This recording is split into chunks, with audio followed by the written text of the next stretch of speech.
যে স্বামীকে অপয়া বলে অন্য বিয়ে করেছিল ৭ বছর পর সে কর্নেল হয়ে স্ত্রীর গ্রামে পৌঁছাল। গ্রামের সেই কাঁচা রাস্তায় সেই সকালে এক অন্যরকম চাঞ্চল্য ছিল। রোদ তখনও পুরোপুরি ওঠেনি যে দূর থেকে আসা গাড়ির শব্দ নিস্তব্ধতা ভেঙে দিল, এবং দেখতে দেখতে ধুলোর এক বিশাল কুণ্ডলী উড়তে উড়তে পুরো গ্রামের দিকে এগোতে লাগল। বাচ্চারা খেলা ছেড়ে দিল এবং সেদিকে ছুটতে লাগল। বুড়োরা নিজেদের দরজার কাছে দাঁড়িয়ে চোখ কুঁচকে দেখতে লাগল, এবং মহিলারা নিজেদের ঘুমটা সামলে আঙিনা থেকে বাইরে উঁকি দিতে লাগল, যেন কোনো অঘটন বা কোনো বড় চমৎকার হতে চলেছে। গাড়ির বহর যেমনই গ্রামের মাঝ বরাবর এসে থামল, একটি চকচকে কালো গাড়ির সামনে দাঁড়ানো নিরাপত্তারক্ষীরা দ্রুত গতিতে এগিয়ে গেল, এবং পেছনের দরজা খুলতেই যেন সময় থমকে গেল। গাড়ি থেকে নামা লোকটি লম্বা চওড়া শরীর, সোজা হয়ে দাঁড়ানো, বুক টান টান, চোখে স্থিরতা এবং মুখে এক অদ্ভুত আত্মবিশ্বাস নিয়েছিল। তার উর্দিতে জলজল করা তারাগুলি পরিষ্কার বলে দিচ্ছিল যে সে কোনো সাধারণ মানুষ নয়, বরং সেনাবাহিনীর বড় কর্মকর্তা। তার জুতো মাটিতে পড়তেই এমন মনে হল যেন গ্রামের মাটিও তার পদধ্বনি চেনার চেষ্টা করছে। আর তখনই ভিড়ের মাঝে দাঁড়িয়ে থাকা এক বুড়ো কাঁপা গলায় বলল, আরে এ তো বিক্রম, সেই বিক্রম যাকে আমরা ৭ বছর আগে এই গ্রাম থেকে বের করে দিয়েছিলাম। এ কথা শুনতেই যেন পুরো গ্রামে ফিসফিসানি শুরু হয়ে গেল। সবার চেহারায় বিস্ময় ছিল, কারণ সামনে দাঁড়িয়ে থাকা সেই মানুষটি এখন আর সেই পুরনো দুর্বল ও অসহায় বিক্রম ছিল না, বরং এমন একজন ব্যক্তি ছিল যার চেহারায় জয়ের গল্প লেখা ছিল। কিন্তু এই দৃশ্যটি বোঝার জন্য আমাদের ৭ বছর পেছনে যেতে হবে, সেই সময় যখন বিক্রম এই গ্রামের সবচেয়ে সহজ সরল এবং পরিশ্রমী ছেলে ছিল। তার বাবা রামলাল একজন ছোট কৃষক ছিলেন, যার পরিশ্রমী ছিল তাদের সম্বল, আর মা সীতাদেবী একজন সাধারণ গৃহিণী ছিলেন, যাদের দুনিয়া তাদের ছেলে আর স্বামীর চারপাশেই ঘুরত। বিক্রম ছোটবেলা থেকেই দায়িত্বশীল ছিল। সে বেশি পড়াশোনা করেনি, কিন্তু তার ভেতর সততা ও পরিশ্রমের যে আগুন ছিল তা তাকে সবার থেকে আলাদা করত। সে মাঠে তার বাবার কাজে হাত লাগাত এবং সেই সাথে গ্রামের একটি ছোট দোকানে কাজ করত, যাতে সংসারের খরচ কোনো মতে চলতে পারে। গ্রামের মানুষ তাকে পছন্দ করত, কারণ সে সবার উপকারে আসত। কারোর গরুর গাড়ি আটকে গেলে বা কারোর বাড়িতে কোনো ছোটখাটো কাজ থাকলে বিক্রম কিছু না ভেবেই সাহায্যের জন্য দাঁড়িয়ে যেত। তার এই সরলতা এবং ভালো মানুষই গ্রামের সরপঞ্চ মহেন্দ্র চৌধুরীর নজরেও ছিল। মহেন্দ্র চৌধুরী গ্রামের সবচেয়ে প্রভাবশালী মানুষ ছিলেন। তার এক ইশারায় পুরো গ্রামের দিক বদলে যেতে পারত। তার একটিই মেয়ে ছিল রাধিকা, যে রূপে কোনো শহরের মেয়ের চেয়ে কম ছিল না। ফর্সা রং, বড় বড় চোখ, লম্বা গড়ন এবং চেহারায় এক আলাদা উজ্জ্বল্য। কিন্তু তার স্বপ্ন এই ছোট গ্রামের সীমানার চেয়ে অনেক দূরে ছিল। সে সবসময় ভাবত যে তার বিয়ে এমন কোনো মানুষের সাথে হবে যে ধনী হবে, যার কাছে গাড়ি থাকবে, বড় বাড়ি থাকবে, এবং যে তাকে এই গ্রামের সরলতা থেকে বের করে শহরের জাঁকজমক দেখাবে। কিন্তু ভাগ্যের অন্য কিছুই মঞ্জুর ছিল। মহেন্দ্র চৌধুরী বিক্রমের সততা এবং সরলতা দেখে এই সিদ্ধান্ত নিলেন যে সেই তার মেয়ের জন্য সবচেয়ে উপযুক্ত ছেলে, এবং রাধিকার ইচ্ছাকে খুব একটা গুরুত্ব না দিয়েই তিনি বিক্রমের সাথে তার বিয়ে ঠিক করে দিলেন। পুরো গ্রামের সামনে ধুমধাম করে বিয়ে হল। ঢোল নাকারার শব্দ বাজতে থাকল, এবং সবাই এটাই বলছিল যে বিক্রমের ভাগ্য খুলে গেছে, সে এত সুন্দরী এবং ধনী বাড়ির মেয়ে পেয়েছে। কিন্তু কেউ এটা জানত না যে এই বিয়ে বিক্রমের জন্য সুখের নয়, বরং এমন এক গল্পের শুরু যাতে শুধুই কষ্ট আর কষ্ট লেখা ছিল। বিয়ের প্রথম দিকের দিনগুলোতে সবকিছু স্বাভাবিক ছিল। রাধিকা নিজেকে বোঝানোর চেষ্টা করেছিল যে হয়তো এটাই তার ভাগ্য, কিন্তু যেমন যেমন দিন কাটতে লাগল তার অস্থিরতা বাড়তে থাকল। বিক্রমের সাধারণ হওয়াটা তার চোখে খটকা লাগতে শুরু করল। তার কাছে ওই ছোট বাড়ি, তার সীমিত আয় এবং তার সহজ সরল স্বভাব সবকিছুই বোঝা মনে হতে লাগল। সে প্রায়ই আয়নার সামনে দাঁড়িয়ে নিজেকে প্রশ্ন করত যে সে কি এই জীবনের জন্যই জন্মেছে। আর ধীরে ধীরে তার মনে বিক্রমের প্রতি ক্ষোভ দানা বাঁধতে লাগল। ওদিকে বিক্রম তার পুরো চেষ্টা করত যাতে সে রাধিকাকে খুশি রাখতে পারে। সে দিনরাত পরিশ্রম করত, কখনো মাঠে তো কখনো দোকানে, যাতে বাড়িতে কোনো কিছুর অভাব না থাকে। কিন্তু ভাগ্য যেন তার বিপক্ষে দাঁড়িয়েছিল। বিয়ের কয়েক মাস পরেই তার ফসল নষ্ট হয়ে গেল। হঠাৎ আসা বৃষ্টি সব কিছু ডুবিয়ে দিল। যে দোকানে সে কাজ করত সেটাও লোকসানের মুখে পড়ে বন্ধ হয়ে গেল। আর তার ওপর তার বাবা রামলাল অসুস্থ হয়ে পড়লেন। সংসারের আর্থিক অবস্থা একদম খারাপ হয়ে গেল। বিক্রম সাহায্যের জন্য প্রতিটি দরজায় গেল, কিন্তু যে গ্রামের মানুষেরা একসময় তার প্রশংসা করত তারাই এখন তাকে এড়িয়ে চলতে লাগল। কেউ বলতো এই ছেলের পাই অপয়া, যেখানে যায় ক্ষতিই হয়। কেউ বলতো এর সাথে থাকলে দুর্ভাগ্য ঘরে ঘরে পৌঁছায়। ধীরে ধীরে এই কথাগুলো এতটাই বেড়ে গেল যে বিক্রমের নামই মানহুস মানে অপয়া রাখা হল। রাধিকা, যে আগে থেকেই তার প্রতি খুশি ছিল না, এখন এই কথাগুলোর প্রভাব তার ওপরও পড়তে শুরু করল।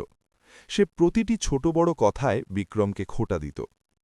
তোমার সাথে বিয়ে করে আমার জীবন শেষ হয়ে গেছে, তুমি আমার জন্য অলক্ষণে। আমি যদি অন্য কাউকে বিয়ে করতাম তবে আজ আমার জীবন অন্যরকম হতো। বিক্রম প্রতিবার চুপ করে থাকত। তার চোখে কষ্ট হতো, কিন্তু সে উত্তর দিত না, কারণ তার মনে রাধিকার প্রতি সত্যিকারের ভালোবাসা ছিল এবং তার আশা ছিল যে একদিন সে বুঝবে।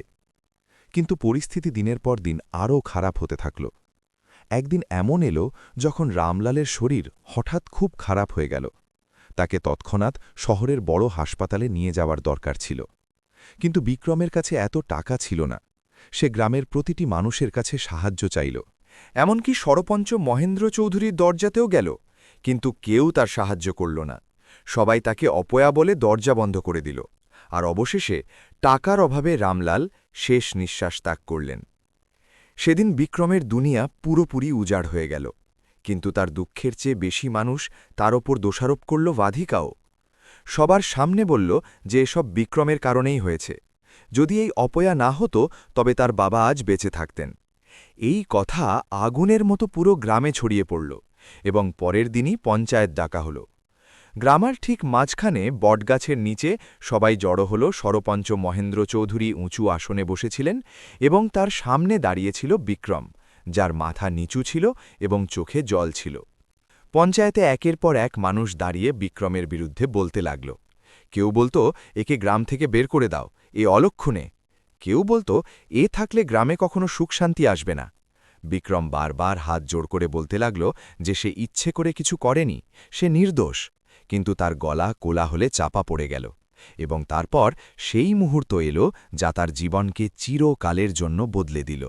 রাধিকা উঠে দাঁড়াল এবং সবার সামনে এসে বলল যে সেই লোকটির সাথে আর এক মুহূর্তও থাকতে পারবে না। সে নিজের জীবন নষ্ট করতে চায় না এবং সেই পঞ্চায়েতেই সে বিক্রমের সাথে তার সম্পর্ক ভেঙে দিল। তার কথাগুলো তীরের মতো বিক্রমের বুকে বিঁধতে লাগল। সে কিছু বলতেও পারল না এবং চুপচাপ দাঁড়িয়ে রইল। কিছুদিন পরেই শহরের এক ধনী ব্যক্তি রাজীব মালহোত্রার সাথে রাধিকার দ্বিতীয় বিয়ে দিয়ে দেওয়া হল। গ্রামে আবারও ঢোল বাজল, কিন্তু এবার সেই আওয়াজে বিক্রমের ভেঙে পড়ার প্রতিধ্বনি লুকিয়েছিল। সেদিন বিক্রম দূরে দাঁড়িয়ে সবকিছু দেখতে থাকল। তার চোখে জল ছিল, কিন্তু চেহারায় এক অদ্ভুত প্রশান্তি ছিল, যেন সে সবকিছু মেনে নিয়েছে। কিন্তু তার বুকের ভেতর একটা আগুন জ্বলছিল, যা তাকে শান্তিতে বসতে দিচ্ছিল না। পঞ্চায়েতের সিদ্ধান্ত অনুযায়ী তাকে গ্রাম ছাড়ার নির্দেশ দেওয়া হল, আর সে বিনা প্রতিবাদে সেখান থেকে চলে গেল। যাওয়ার সময় সে নিজের বাড়ির মাটি তুলে কপালে ছোঁয়াল, নিজের মায়ের ছবি বুকে জড়িয়ে ধরল এবং সেই গ্রামের দিকে একবার চোখ বোলাল, যেখানে সে তার ছোটবেলা কাটিয়েছিল, এবং তারপর চুপচাপ এগিয়ে গেল। সেদিন সে মনে মনে একটি প্রতিজ্ঞা করল যে সে একদিন অবশ্যই ফিরে আসবে এবং সেই গ্রামের সামনে নিজেকে প্রমাণ করবে। সেই দিনের পর তার জীবন এক নতুন মোড়ে এসে দাঁড়াল। শহরের ভিড়ে সে হারিয়ে গেল। সে মজুরি করল, ভুকা থাকল, অপমান সহ্য করল, কিন্তু সে হার মানল না। প্রতিটি হোঁচট তাকে আরও মজবুত করল, প্রতিটি খোঁটা তার ভেতরে এক নতুন আগুন জ্বালাল।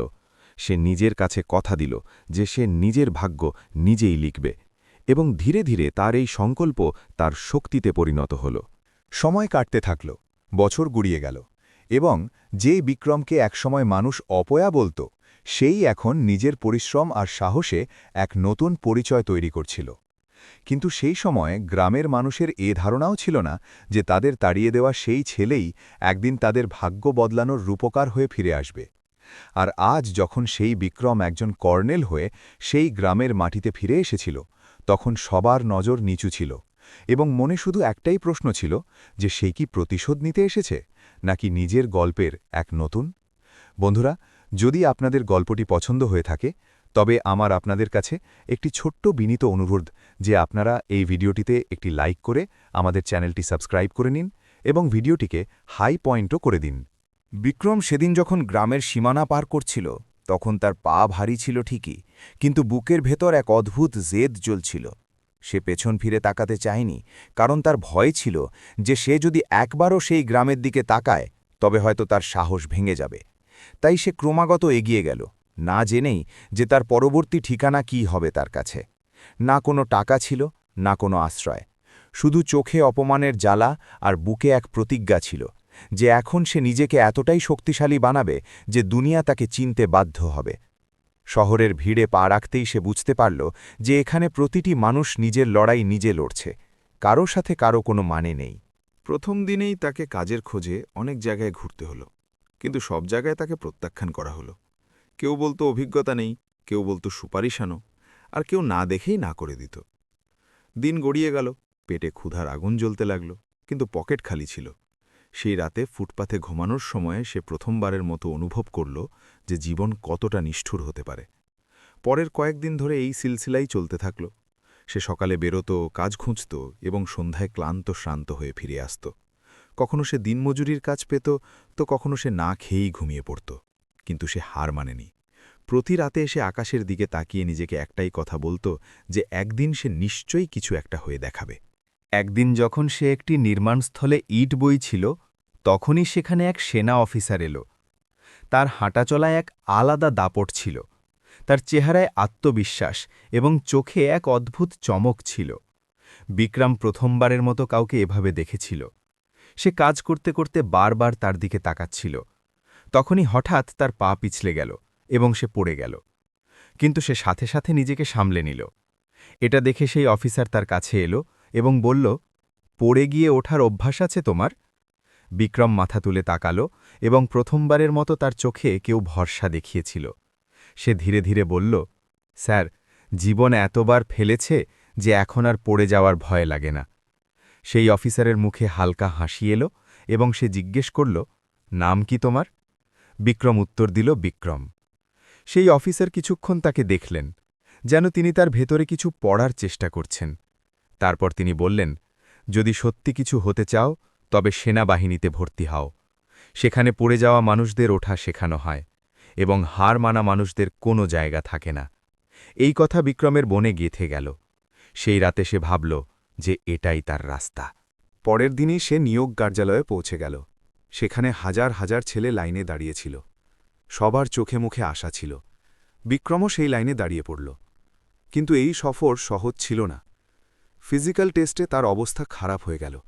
দৌড়াতে দৌড়াতে শ্বাস ফুলে গেল, কিন্তু সে নিজেকে থামাল না। সে তার ভেতরের সমস্ত শক্তি উজাড় করে দিল এবং কোনো মতে ফিনিশ লাইন পার করল। মেডিকেল টেস্টেও অনেক বাধা এলো, কিন্তু তার জেদ তাকে পিছিয়ে আসতে দিল না। শেষমেশ সেই দিনটি এলো যখন তার নির্বাচন হয়ে গেল। সেদিন সে প্রথমবারের মতো নিজের ওপর গর্ব অনুভব করল। ট্রেনিং শুরু হল এবং সেখান থেকেই তার আসল পরীক্ষা শুরু হল। সকাল 4টায় ওঠা, ঘণ্টার পর ঘণ্টা দৌড়ানো, ভারী ওজন তোলা, কঠোর শৃঙ্খলা। প্রতিদিন তার শরীরকে ভেঙে দিত, কিন্তু তার সাহস প্রতিদিন আরও মজবুত হতে থাকল। যখনই সে ক্লান্ত হতো তখনই তার রাধিকার কথাগুলো মনে পড়ত। যখনই সে হার মানতে লাগত তো তার পঞ্চায়েতের সেই দিনের কথা মনে পড়ত যখন সবাই তাকে অপয়া বলেছিল, এবং সেই স্মৃতিগুলোই তাকে এগিয়ে যাবার শক্তি যোগাত। ধীরে ধীরে সে বাকি ক্যাডেটদের থেকে আলাদা দেখতে লাগল। তার পরিশ্রম এবং একাগ্রতা তাকে সবার সামনে দাঁড় করিয়ে দিল। তার ট্রেনাররাও তার প্রশংসা করতে লাগল। তারা বলল যে এই ছেলের মধ্যে বিশেষ কিছু আছে। সময় কাটতে থাকল এবং বিক্রম প্রতিটি পরীক্ষায় নিজেকে প্রমাণ করল। ট্রেনিং শেষ হওয়ার পর সে সেনাবাহিনীতে যোগ দিল। এখন তার জীবন পুরোপুরি বদলে গিয়েছিল। সে নিজের কাজে নিজেকে সঁপে দিল। প্রতিটি মিশনে সে সবার আগে থাকত, বিপদ যতই বড় হোক না কেন। সে কখনো পিছিয়ে আসা শেখেনি। তার সাহসিকতা এবং আত্মত্যাগ তাকে দ্রুত পরিচিতি এনে দিল। একটি মিশনের সময় সে নিজের জীবনের পরোয়া না করে নিজের সঙ্গীদের জীবন বাঁচাল। সেদিন তার অফিসাররা তাকে স্যালিউট করল এবং সেখান থেকেই তার আসল পরিচিতি শুরু হল। বছরের পর বছর তার পরিশ্রম ফল দিতে থাকল। সে একজন সাধারণ সিপাহী থেকে অফিসার হল এবং তারপর ধীরে ধীরে নিজের যোগ্যতার জোরে এগিয়ে যেতে থাকল। তার বুকে মেডেল বাড়তে থাকল এবং তার নামের সাথে সম্মান যুক্ত হতে থাকল। কিন্তু এসবের পরেও সে কখনো তার অতীতকে ভোলেনি। সে প্রতি রাতে ঘুমানোর আগে সেই গ্রামকে মনে করত যেখান থেকে তাকে তাড়িয়ে দেওয়া হয়েছিল, এবং নিজেকে বলত যে একদিন সে সেখানে অবশ্যই ফিরবে, কিন্তু প্রতিশোধের জন্য নয়, বরং এটা দেখানোর জন্য যে মানুষের দাম তার পরিস্থিতি দিয়ে হয় না। সময়ের চাকা ঘুরতে থাকল এবং দেখতে দেখতে ৭ বছর কেটে গেল। এখন সেই বিক্রম একজন কর্নেল হয়ে গেছে। তার উর্দিতে জল জল করা তারাগুলি তার পরিশ্রমের গল্প বলছিল, এবং তার চোখে সেই পুরনো জেদ আজও বেঁচে ছিল, যা তাকে এই পর্যন্ত পৌঁছে দিয়েছিল। একদিন একটি মিশনের কারণে তাকে তার নিজের এলাকার পাশেই আসতে হলো, এবং তখনই তার মনে একটা ভাবনা এলো যে কেন সে সেই গ্রামে যাবে না যেখান থেকে তার গল্প শুরু হয়েছিল। সে সিদ্ধান্ত নিয়ে নিল এবং সেই দিনই সে গ্রামে যাওয়ার নির্দেশ দিল। যখন তার গাড়ি গ্রামের সীমানায় পৌঁছাল, তখন তার বুক দ্রুত কাঁপতে লাগল। ৭ বছর পর সে সেই মাটিতে পা রাখতে যাচ্ছিল যেখানে তাকে একসময় অপমানিত করা হয়েছিল। কিন্তু এবার পরিস্থিতি ভিন্ন ছিল। এবার সে দুর্বল ছিল না, এবার সে একজন কর্নেল ছিল। গাড়ি যেমনই গ্রামে প্রবেশ করল, সবার চোখ তার দিকে উঠে গেল। মানুষ তাকে চিনতে লাগল এবং তাদের চোখে লজ্জা পরিষ্কার দেখা যাচ্ছিল। কিন্তু বিক্রমের মুখে কোনো অহংকার ছিল না, শুধু একটা স্থিরতা ছিল, একটা নিস্তব্ধতা ছিল, যেন সে সবকিছু দেখছে, বুঝছে এবং সঠিক সময়ের অপেক্ষা করছে। আর এখন গল্প একটি নতুন মোড়ে এসে দাঁড়িয়েছিল, কারণ যে গ্রাম তাকে একসময় প্রত্যাখ্যান করেছিল, সেই গ্রামে এখন তার সামনে মাথা নত করে দাঁড়িয়েছিল।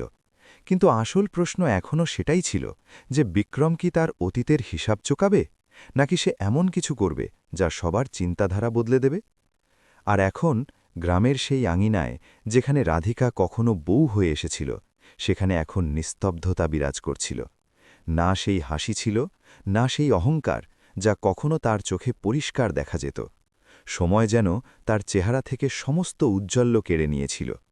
তার দ্বিতীয় বিয়ে শহরের ধনী এবং প্রভাবশালী ব্যক্তি রাজীব মালহোত্রার সাথে হয়েছিল। সেদিন যখন সে লাল পোশাকে সেজে বিদায় নিচ্ছিল, তখন তার মনে এক অদ্ভুত প্রশান্তি ছিল। তার মনে হচ্ছিল যে সে নিজের জীবনের সবচেয়ে সঠিক সিদ্ধান্ত নিয়েছে। এখন তাকে না দারিদ্র্য দেখতে হবে, না সংগ্রাম, আর না কোনো অপয়া মানুষের সাথে জীবন কাটাতে হবে। কিন্তু সে কি জানত যে জাঁকজমককে সে তার সুখের শুরু মনে করছে, সেটাই তার জীবনের সবচেয়ে বড় অন্ধকার হতে চলেছে। বিয়ের প্রথম কয়েকদিন সত্যি স্বপ্নের মতো ছিল। বড় বাড়ি, চাকর-বাকর, দামি কাপড় এবং সে যা কিছু চেয়েছিল তার সব কিছুই ছিল। কিন্তু এই সুখ বেশি দিন টিকল না। ধীরে ধীরে নাজিবের আসল চেহারা সামনে আসতে লাগল। সে মদের নেশায় আসক্ত ছিল, রাগী ছিল এবং নিজের টাকার অহংকারে মত্ত ছিল। রাধিকার প্রতি তার কোনো ভালোবাসা ছিল না। তার কাছে সে শুধু একটা শোপিস ছিল, যাকে সে মানুষের সামনে দেখাতে পারে এবং নিজের মর্যাদার প্রদর্শন করতে পারে। শুরুতে রাধিকা এসব এড়িয়ে যাওয়ার চেষ্টা করেছিল। সে ভেবেছিল যে হয়তো সময়ের সাথে সাথে সব ঠিক হয়ে যাবে। কিন্তু পরিস্থিতি প্রতিদিন আরও খারাপ হতে লাগল। রাজীব ছোটখাটো বিষয়ে তার উপর চিৎকার করত, তাকে অপমান করত এবং অনেকবার গায়ে হাতও তুলত। সেই বড় বাড়ির দেওয়ালগুলো তার চিৎকারের সাক্ষী হতে লাগল। কিন্তু বাইরের দুনিয়ার জন্য সে এখনও এক সুখী ধনী পরিবারের বউ ছিল। রাধিকা ধীরে ধীরে ভেতর থেকে ভেঙে পড়তে লাগল। সে বুঝতে পারছিল যে জীবনের জন্য সে বিক্রমকে ছেড়েছিল তা আসলে একটি কারাগার, যেখানে না সম্মান আছে, না শান্তি। একদিন যখন রাজীব মদের নেশায় তাকে চরমভাবে মারধর করল, তখন সে প্রথমবারের মতো আয়নার সামনে দাঁড়িয়ে নিজেকে দেখতে লাগল। তার মুখে পড়া দাগগুলো তার সিদ্ধান্তের আয়না ছিল। তার চোখে জল ছিল এবং মনে একটাই প্রশ্ন প্রতিধ্বনিত হচ্ছিল, সে কি ঠিক করেছিল? সেই মুহূর্তেই তার বিক্রমের কথা মনে পড়ল। তার শান্ত চেহারা, তার সহ্য শক্তি, তার বিনা বাক্যে সব কষ্ট সহ্য করে নেওয়া। তার মনে পড়তে লাগল কিভাবে সে প্রতিবার তাকে বোঝানোর চেষ্টা করত, কিভাবে সে প্রতিটি খোটার পরেও তাকে ভালোবেসে তাকাত, আর সে ভাবতে লাগল যে সত্যি কি বিক্রম অপয়া ছিল নাকি তার নিজের চিন্তাই ভুল ছিল। কিন্তু ততক্ষণে অনেক দেরি হয়ে গেছে। সে সেই রাস্তায় অনেক এগিয়ে গিয়েছিল যেখান থেকে ফেরা সহজ ছিল না। সময় কাটতে লাগল এবং রাধিকার জীবন একটি বোঝা হয়ে দাঁড়াল। সে অনেকবার নিজের বাপের বাড়িতে যাওয়ার চেষ্টা করেছিল, কিন্তু সেখানেও এখন তার জন্য কোনো জায়গা ছিল না। তার বাবা মহেন্দ্র চৌধুরী এখন আর আগের মতো ক্ষমতাবান ছিলেন না, এবং গ্রামবাসীদের চোখেও তার সম্মান শেষ হয়ে গিয়েছিল। মানুষ এখন তার সম্পর্কে ফিসফিস করত, বলতো, দেখো, এই সেই মেয়ে যে নিজের স্বামীকে অপয়া বলে ছেড়ে দিয়েছিল আর এখন নিজেই নিজের ভাগ্যের কাছে হেরে গেছে। রাধিকা এসব শুনে আরও ভেঙে পড়ত, কিন্তু তার কাছে কোনো রাস্তা ছিল না। এরই মাঝে একদিন গ্রামে খবর এলো যে বিক্রম এখন একজন বড় সেনা অফিসার হয়ে গেছে। কেউ বলতো সে মেজর হয়েছে, কেউ বলতো সে কর্নাল হয়ে গেছে। এই কথা শুনতেই গ্রামে চাঞ্চল্য ছড়ালো। সেই মানুষগুলো যারা তাকে অপয়া বলতো তারাই এখন তার প্রশংসা করতে লাগল। বলতো যে সে তো ছোটবেলা থেকেই পরিশ্রমী ছিল, আমাদের আগেই বুঝে যাওয়া উচিত ছিল। এই খবর যখন রাধিকার কাছে পৌঁছালো তখন তার পায়ের তলার মাটি সরে গেল। তার বিশ্বাসই হচ্ছিল না যে সেই বিক্রম যাকে সে প্রত্যাখ্যান করেছিল আজ এত বড় মানুষ হয়ে গেছে। তার মনে এক অদ্ভুত কষ্ট হল, অনুশোচনার কষ্ট। তার নিজের প্রতিটি কথা মনে পড়তে লাগল যা সে বিক্রমকে বলেছিল। তার সেই দিনের কথা মনে পড়ল যেদিন সে সবার সামনে তার হাত ছেড়ে দিয়েছিল এবং তাকে অপয়া বলেছিল। এখন সে অনুভব করতে পারছিল যে আসল অপয়া কে ছিল, বিক্রম নাকি তার নিজের চিন্তা। রাতের নিস্তব্ধতায় সে প্রায়ই জেগে থাকত, তার চোখ থেকে জল ঝরত, আর তার মনে একটাই ইচ্ছা থাকত যে ইস, যদি সেই সময়টা ফিরে আসত, ইস, যদি সে নিজের সিদ্ধান্ত বদলাতে পারত। কিন্তু সময় কখনো পেছনে ফেরে না, আর এখন সে নিজেরই সিদ্ধান্তের ভারে চাপা পড়ে গিয়েছিল। ওদিকে বিক্রমের জীবন একেবারে ভিন্ন পথে চলছিল। সে নিজের পরিশ্রম আর যোগ্যতায় যে অবস্থান অর্জন করেছিল তা কোনো স্বপ্নের চেয়ে কম ছিল না। কিন্তু তার মনের এক কোণে এখনও সেই গ্রাম এবং সেই অতীত বেঁচে ছিল। সে কখনো ভাবেনি যে সে ফিরে গিয়ে কারো উপর প্রতিশোধ নেবে, কিন্তু সে এটা অবশ্যই চাইত যে একদিন সে তাদের সবার সামনে দাঁড়াবে এবং তাদের এটা দেখাতে পারবে যে মানুষের দাম তার পরিস্থিতি দিয়ে নয়, বরং তার উদ্দেশ্য দিয়ে হয়। এবং তারপর সেই দিনটা আসলই যখন সে ৭ বছর পর নিজের গ্রামের মাটিতে ফিরে এলো। তার পা শক্ত ছিল, তার মাথা উঁচু ছিল, এবং তার চোখে সেই পুরনো আগুন এখনও জ্বলছিল। কিন্তু এবার সেই আগুন প্রতিশোধের নয়, বরং সত্যিটা দেখানোর ছিল। গ্রামবাসীরা তাকে দেখে অবাক ছিল, তাদের চোখে এখন ভয়ও ছিল এবং সম্মানও। কিন্তু এই গল্পের সবচেয়ে বড় মোড় এখনও বাকি ছিল, কারণ এখন বিক্রমের মুখোমুখি সেই মানুষের সাথে হতে চলেছিল যে একসময় তাকে সবচেয়ে বেশি আঘাত দিয়েছিল, রাধিকা। আর এই সাক্ষাৎ শুধু দুজন মানুষের নয়, বরং দুটি ভাগ্যের সংঘাত হতে চলেছিল। একদিকে সেই মানুষটি যে ভেঙে গিয়ে গড়ে উঠেছিল, আর অন্যদিকে সেই নারী যে গড়ে উঠে ভেঙে গিয়েছিল। গ্রামের সেই মোড়ে দাঁড়িয়ে থাকা ভিড়ে সেদিন এক অদ্ভুত নিস্তব্ধতা ছিল। কেউ মন খুলে কথা বলছিল না, কিন্তু সবার চোখ সেই একজন মানুষের উপরই আটকে ছিল, যে এখন গ্রামের মাটিতে পা রেখেছিল। কর্নেল বিক্রম সিং তার উর্দিতে জলজল করা তারাগুলি রোদে এমনভাবে চমকাচ্ছিল যেন ৭ বছর আগে তার ভেঙে যাওয়া স্বপ্নের ছাই থেকে ওঠা ফুলকিগুলো এখন আগুনে পরিণত হয়েছে। তার পেছনে দাঁড়িয়ে থাকা জওয়ানদের কঠোর ভঙ্গি এবং সামনে দাঁড়িয়ে থাকা গ্রামবাসীদের নিচু নজর এই কথার প্রমাণ ছিল যে সময় কিভাবে পাল্টে যায়। বিক্রম ধীরে ধীরে চারদিকে চোখ বোলাল। সেই কাঁচা গলিগুলো, সেই বটগাছ, সেই ভাঙা দেওয়ালগুলো সবকিছুই একই রকম ছিল, কিন্তু একটা জিনিস বদলে গিয়েছিল, এবং তা হল মানুষের চিন্তাধারা। যারা একসময় তাকে অপয়া বলে পাথর ছুঁড়ত, আজ সেই চোখগুলো তার চোখের দিকে তাকাতে ভয় পাচ্ছিল। তখনই ভিড় ঠেলে সরপঞ্চম মহেন্দ্র চৌধুরী এগিয়ে এলেন। তার হাঁটা চলায় এখন আর আগের মতো দাপট ছিল না। বয়স তার কোমর ঝুঁকিয়ে দিয়েছিল এবং সময় তার কণ্ঠ থেকে সেই কঠোরতা ছিনিয়ে নিয়েছিল। তিনি বিক্রমের সামনে এসে থেমে গেলেন। কিছুক্ষণ তিনি কিছু বলতেই পারলেন না, যেন শব্দগুলো তার গলায় আটকে গেছে। তারপর তিনি কাঁপা গলায় বললেন, বাবা বিক্রম, তুই এসেছিস? এই শব্দগুলো শুনতেই ভিড়ের মধ্যে চাঞ্চল্য শুরু হল, কারণ এই সেই মানুষ ছিল যে কখনো পঞ্চায়েতে তাকে অপয়া বলে গ্রাম থেকে তাড়িয়ে দিয়েছিল। বিক্রম তার চোখের দিকে তাকাল এবং হালকা হাসির সাথে বলল, সরপঞ্চজি, ফিরে এসেছি, সেই বিক্রম যাকে আপনি একসময় এই গ্রামের জন্য অলক্ষণে বলেছিলেন। তার গলায় কোনো রাগ ছিল না, কিন্তু একটা গভীরতা ছিল যা প্রতিটি শব্দকে ভারী করে তুলছিল। সরপঞ্চের নজর নিচু হয়ে গেল, তার নিজের সিদ্ধান্তের কথা মনে পড়তে লাগল। সেই দিন যখন তিনি ভিড়ের সামনে বিক্রমকে দোষী সাব্যস্ত করেছিলেন এবং তাকে গ্রাম ছাড়ার নির্দেশ দিয়েছিলেন। কিন্তু আজ পরিস্থিতি পাল্টে গিয়েছিল। তিনি কিছু বলতে চাইছিলেন, ক্ষমা চাইতে চাইছিলেন, কিন্তু শব্দ তার সঙ্গী দিচ্ছিল না। তখনই বিক্রম এগিয়ে গিয়ে বটগাছের সেই গাছটির দিকে তাকাল যেখানে একসময় পঞ্চায়েত বসেছিল। সে ধীরে ধীরে বলল, মনে আছে আপনার? এটাই সেই জায়গা যেখানে আমার ভাগ্যের ফয়সালা হয়েছিল, যেখানে আমার কোনো ভুল ছাড়াই আমাকে শাস্তি দেওয়া হয়েছিল। আর আজ আমি সেই জায়গাতেই দাঁড়িয়ে আছি। পার্থক্য শুধু এতটুকুই যে তখন আমি একা ছিলাম, আর আজ আমার সাথে আমার পরিশ্রম এবং আমার আত্মসম্মান দাঁড়িয়ে আছে। ভিড়ে দাঁড়িয়ে থাকা মানুষজন একে অপরের মুখ দেখতে লাগল। কারও এত সাহস ছিল না যে তারা তার চোখের দিকে তাকাতে পারে। তখনই হঠাৎ ভিড়ের পেছন থেকে এক ধীর কণ্ঠস্বর এল, বিক্রম। এই আওয়াজ শুনতেই যেন সময় থমকে গেল। বিক্রম সেই দিকে তাকাল এবং সেখানে দাঁড়িয়েছিল রাধিকা।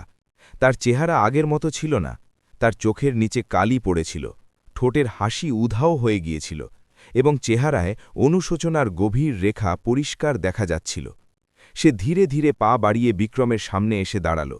দুজনেই কিছুক্ষণ একে অপরের দিকে তাকিয়ে রইল, যেন ৭ বছরের সমস্ত কষ্ট, সমস্ত স্মৃতি সেই নীরবতায় মিশে গেল। রাধিকার চোখ থেকে জল ঝরতে লাগল। সে কাঁপা গলায় বলল, বিক্রম, আমাকে ক্ষমা করে দাও। এই সেই মেয়ে ছিল যে একসময় সবার সামনে তাকে অপয়া বলেছিল এবং আজ সেই তার সামনে হাত জোড় করে দাঁড়িয়েছিল। বিক্রম তার দিকে তাকাল, কিন্তু তার মুখে কোনো অভিব্যক্তি ছিল না। সে শান্ত স্বরে জিজ্ঞেস করল, কিসের ক্ষমা? রাধিকার কাছে কোনো উত্তর ছিল না। সে কেবল কাঁদতে থাকল এবং বলল, আমি তোমার সাথে অনেক অন্যায় করেছি। আমি তোমাকে বুঝিনি, আমি তোমাকে ছেড়ে দিয়েছিলাম সেই সময় যখন তোমার আমাকে সবচেয়ে বেশি প্রয়োজন ছিল। আমার মনে হয়েছিল যে তুমি আমার দুর্ভাগ্য, কিন্তু আসলে আমিই তোমার দুর্ভাগ্য হয়ে গিয়েছিলাম। তার প্রতিটি কথা বিক্রমের মনের গভীরে গিয়ে বিঁধছিল, কিন্তু সে তার মুখে কোনো ভাব প্রকাশ হতে দিল না।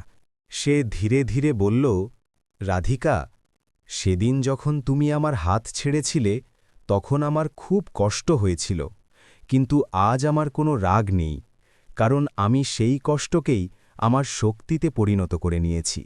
যদি তুমি আমাকে না ছাড়তে, তবে হয়তো আমি কখনও এতদূর পৌঁছাতে পারতাম না। কথা শুনে রাধিকা আরও কাঁদতে লাগল। সে বলল, আমাকে একটা সুযোগ দাও, আমি সব ঠিক করতে চাই, আমি আবার তোমার সাথে থাকতে চাই। তার এই কথা শুনে পুরো গ্রাম চমকে উঠল।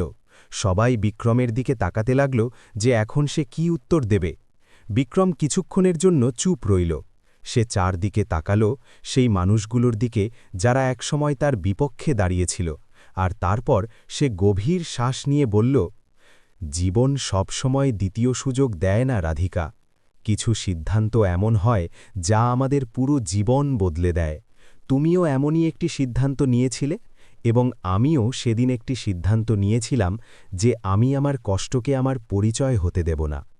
আজ আমি এখানে দাঁড়িয়ে আছি, কিন্তু এখন আমি সেই বিক্রম নই যাকে তুমি ছেড়ে গিয়েছিলে, এবং আমার জীবনও সেখানে দাঁড়িয়ে নেই যেখানে তুমি তাকে ছেড়ে গিয়েছিলে। তার গলায় কঠোরতা ছিল না, কিন্তু একটি সত্য ছিল যা সবাইকে বিঁধছিল। রাধিকা চুপ হয়ে গেল। তার কাছে এখন আর কোনো কথা ছিল না। সে বুঝতে পেরেছিল যে কিছু জিনিস কখনো ফিরে আসে না। বিক্রম তারপর সরপঞ্চ এবং বাকি গ্রামবাসীদের দিকে তাকাল এবং বলল, আপনারা আমাকে অপয়া বলেছিলেন, কিন্তু আজ আমি আপনাদের একটা কথা বলতে চাই। মানুষ অপয়া হয় না, তার পরিস্থিতি অপয়া হতে পারে। যদি সেদিন আপনারা আমার পাশে থাকতেন, তবে হয়তো আমার জীবন এত কঠিন হতো না, কিন্তু হয়তো তখন আমি এত শক্তিশালীও হতে পারতাম না। তাই আমি আপনাদের কারুর উপর রেগে নেই, কারণ আপনারা যা করেছেন সেটাই আমাকে আজ এই মানুষে পরিণত করেছে যা আমি এখন। এ কথা শুনে অনেক মানুষের চোখে জল চলে এলো। তাদের নিজেদের করা কাজের জন্য অনুশোচনা হচ্ছিল। কিন্তু এখন সময় হাত থেকে বেরিয়ে গিয়েছিল।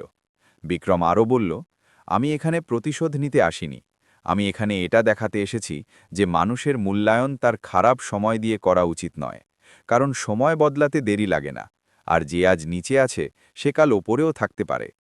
তার কথাগুলো পুরো পরিবেশকে বদলে দিল।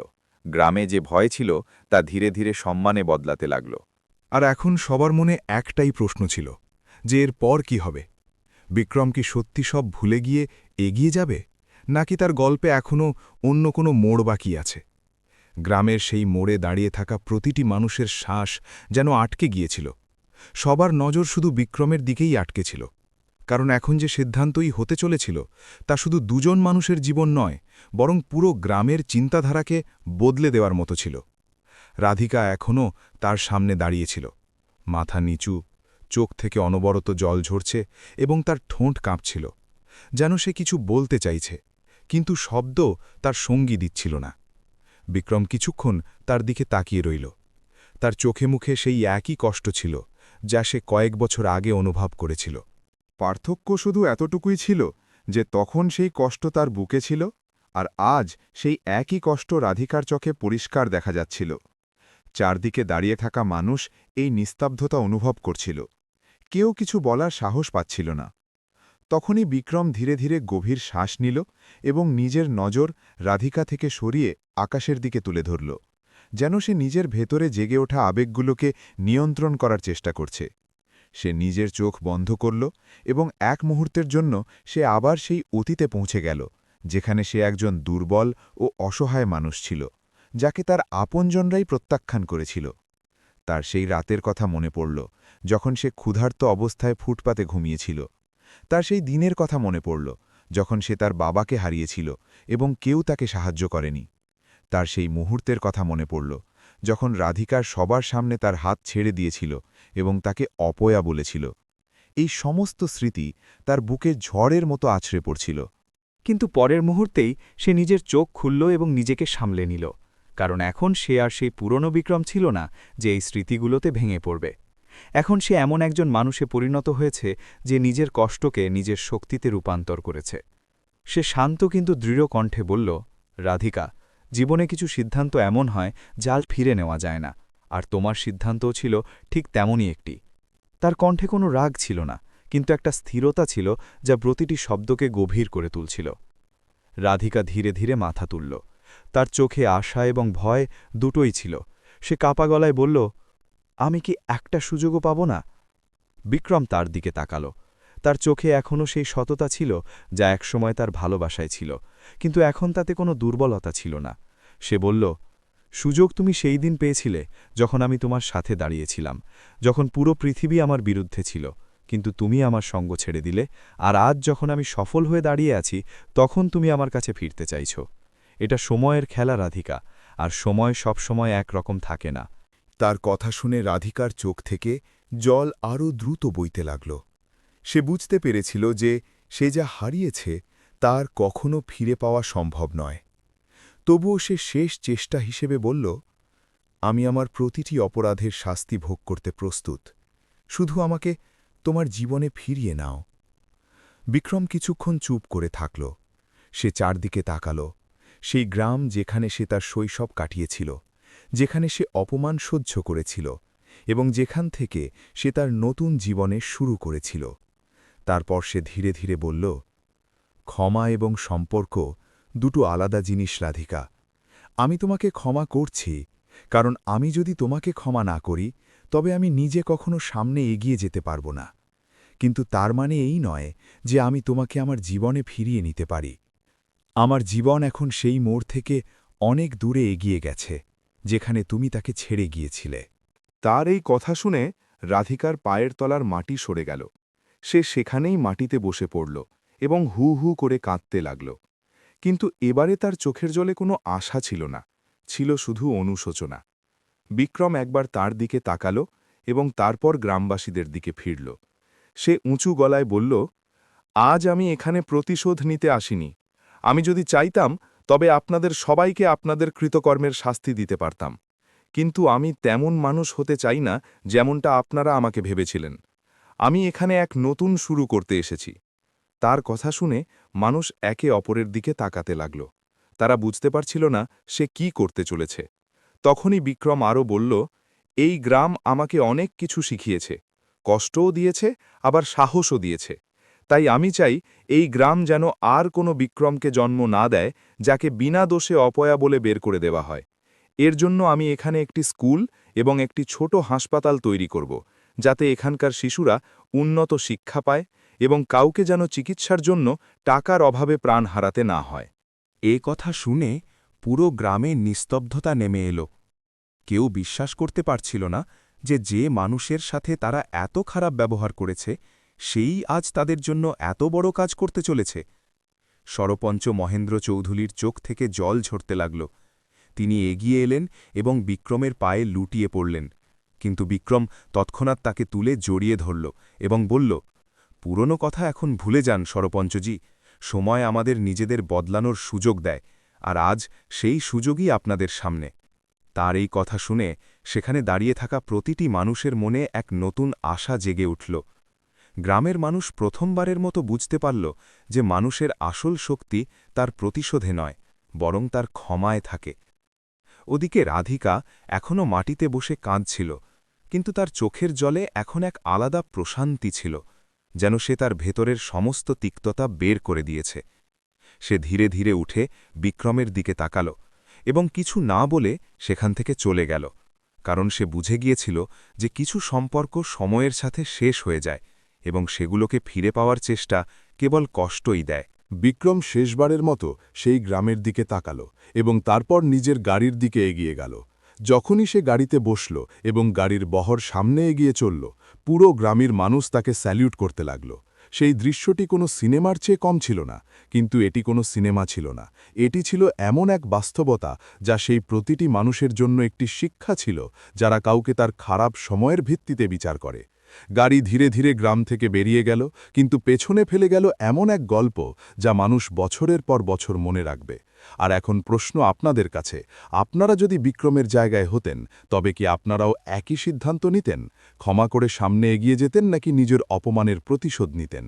জানাবেন, কারণ প্রতিটি মানুষের চিন্তা আলাদা হয় এবং এই চিন্তাই তার পরিচয় তৈরি করে। তো বন্ধুরা, এই ছিল আমাদের আজকের নতুন গল্প।